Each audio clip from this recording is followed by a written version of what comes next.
trying to avoid the copyright laws.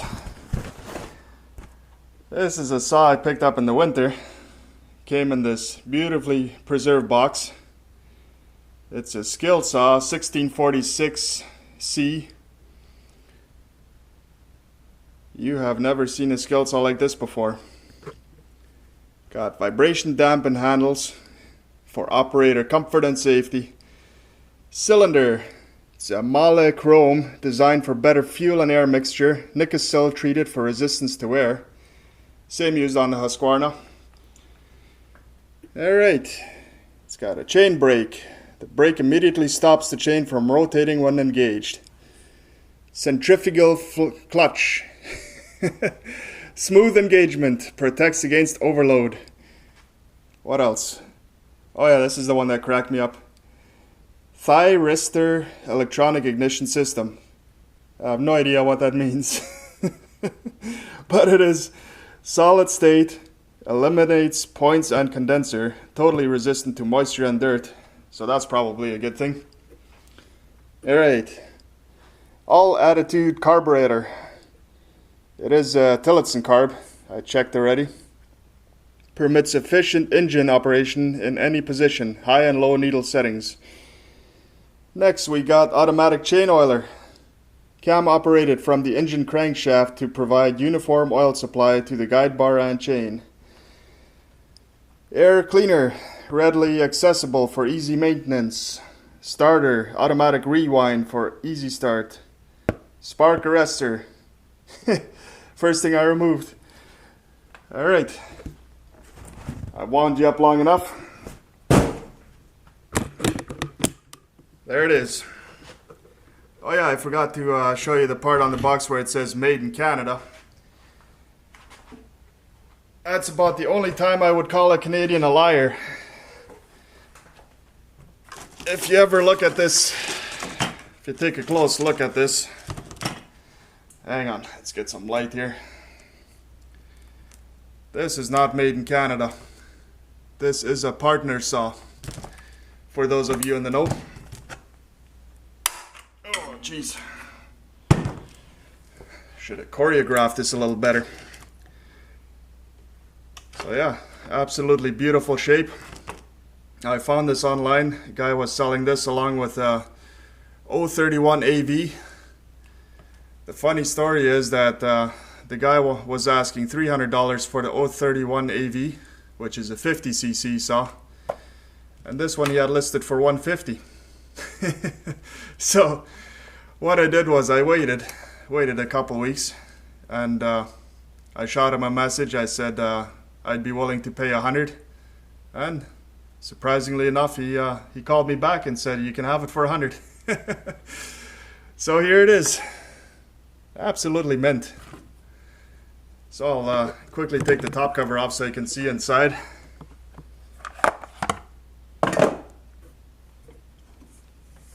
Move my light around. So yeah, this is a very low mileage saw. Has not seen a whole lot of use. It's 65cc. I believe it is the partner F65 model. You can correct me if I'm wrong. But anyways, show you a quick few things that I did to the saw already. Okay. Get the old light up here. So this is, if you remember one of my old videos, I had a partner P70 that I had full intention of restoring it and getting it back to run. But it's gonna be my parts saw now because I only paid 30 bucks for that one. So this is the muffler off the P70, which is the exact same as this one. So what I did was this muffler was a write-off anyways. You can hear that rattle. There is a pipe that comes down here, which is rusted off, I guess. So basically the way this muffler works is the exhaust comes in here, it gets forced straight down. Then on this side there's a pipe that runs all the way up here with a couple holes drilled in it And then it comes out this way. Very restrictive. I did not like that one bit.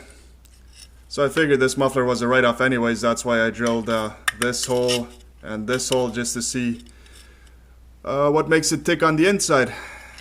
Because I wanted to try to figure out the best way of opening her up. So I'm not sure if it'll show up, but oh yeah, you can sort of see. I took my Dremel and I tried dremeling my way all the way through here, but that was a real pain.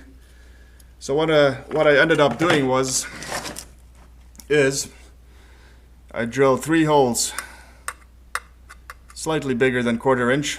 Then I took the screen off of the old muffler and I attached it here. This is the original exhaust exit. I still need to find one more small screw for right there. But this is my first dual port muffler that I have ever built. We'll find out how it runs. And second mod. So this came with an aluminum bumper. You can see if I can get you closer. Can still sort of see my marks that I made. Basically what I did was, this is off a Skilsaw.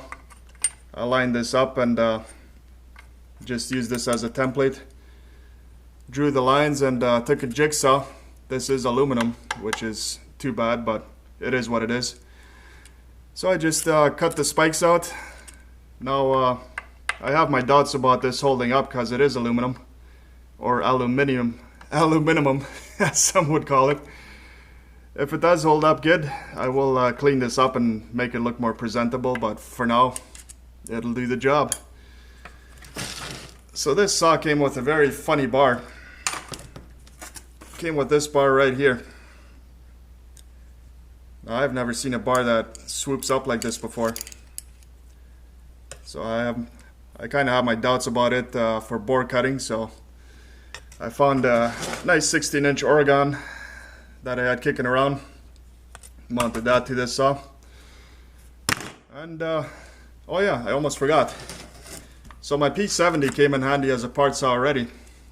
Because when I bought this saw, the only thing wrong with it was this spring right here at the bottom of the handle. What I guess must have happened was the operator had the bar pinched in the tree and he started yanking on the handle and the spring was completely stretched out. So this is off of my P70 already. So this and this little screen right here. So yeah, I'm very excited about this saw. Everything works. Chain brake. I don't know what else to say, so the next video you will see is me cutting with this saw. Have a good one.